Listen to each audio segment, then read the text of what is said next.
Hello friends, welcome to நாகுவின் சமையல். நம்ம இன்றைக்கி முட்டை, மைதா, ஜீனி எதுவுமே இல்லாமல் ரொம்ப ஹெல்த்தியான ஒரு கேக் செய்ய போகிறோம். அதாவது நாட்டு சர்க்கரையும் கோதுமையும் வச்சு வயசானவங்க சாப்பிட்ற மாதிரி ஒரு ஹெல்த்தியான கேக் தான் இந்த வீடியோவில் செய்ய போகிறோம். அது எப்படி செய்யறதுன்னு இப்போ பார்க்கலாம். இப்போ நல்லா ஒரு க்ளீனான பவுல் எடுத்துக்கோங்க. எடுத்துகிட்டு நாட்டு சர்க்கரை தான் நம்ம வந்து இன்றைக்கி யூஸ் பண்ண போகிறோம். 1/3 கப் அளவில் 2 தடவை நாட்டு சர்க்கரையை வந்து அளந்து எடுத்து வச்சுருக்கேன். அதோட அரை கப் அளவுக்கு நல்லா கொதிக்க வச்சு தண்ணியை ஊற்றிட்டு நல்லா மிக்ஸ் பண்ணிக்கணும். அந்த தண்ணியில் அந்த நாட்டு சர்க்கரை வந்து உருகி வரணும். அந்தளவுக்கு நல்லா மிக்ஸ் பண்ணிவிட்டு அதை வந்து வடிகட்டி எடுத்துக்கணும். எதுக்காக இந்த மாதிரி வடிகட்டுறோன்னாக்க அது உள்ள கல், மண், தூசி எல்லாமே நம்மளுக்கு வந்து சுத்தமாகிறதுக்காக தான் வடிகட்டுறோம். அதே மாதிரி நான் வீட்டில் வந்து கேக்கெல்லாம் வந்து சேல் பண்ணிகிட்ருக்கேன்.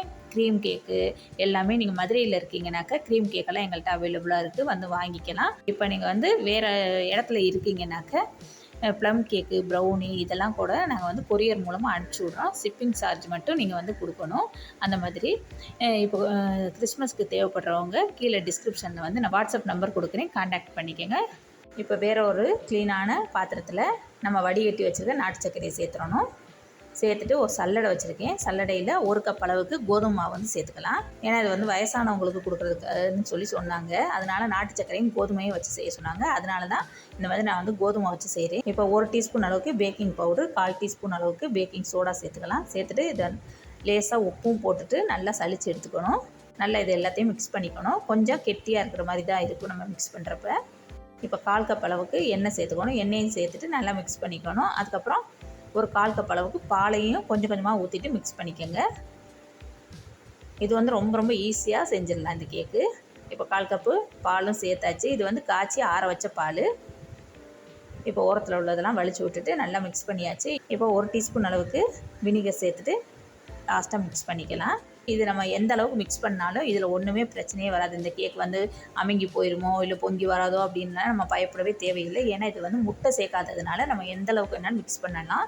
இப்போ மாவோட கன்சிஸ்டன்சி பார்த்தீங்கன்னாக்க இந்த அளவுக்கு இருக்கணும். ரொம்ப கெட்டியாகவும் இல்லாமல் ரொம்ப தண்ணியாகவும் இல்லாமல் இந்த பதத்தில் இருக்கணும். இப்போ 5 இன்ச் பேனை வந்து நான் ஃபஸ்ட்டே க்ரீஸ் பண்ணி வச்சுட்டேன். அதில் வந்து இதை சேர்த்துக்கலாம். 150 டிகிரி 10 நிமிஷம் ப்ரீஹீட் பண்ண அவனில் இதை வந்து 40 நிமிஷத்துக்கு வச்சு எடுத்துகிட்டு வந்துடலாம்.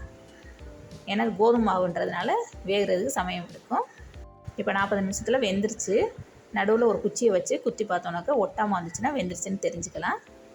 இப்போ இதை ஈர துணியை போட்டு நல்லா அடைச்சி வச்சிடலாம். இதை டீமோல்டு பண்ணிடலாம்.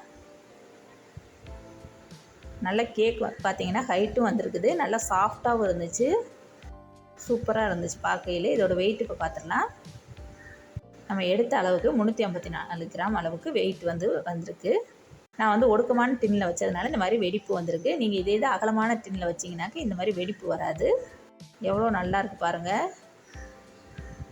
இதை இப்போ ரேப் பண்ணுறதுக்காக இந்த மாதிரி ஒரு பட்டர் பேப்பர் எடுத்துகிட்டு அது மேலே வச்சு டேப் ஒட்டிட்டு அதை வந்து ஒரு பாக்ஸுக்குள்ளார வச்சுட்டேன். அப்படி இல்லைன்னா நீங்கள் வந்து கிளிங் ரேப் வச்சு ரேப் பண்ணுறதுனால பண்ணிக்கலாம்.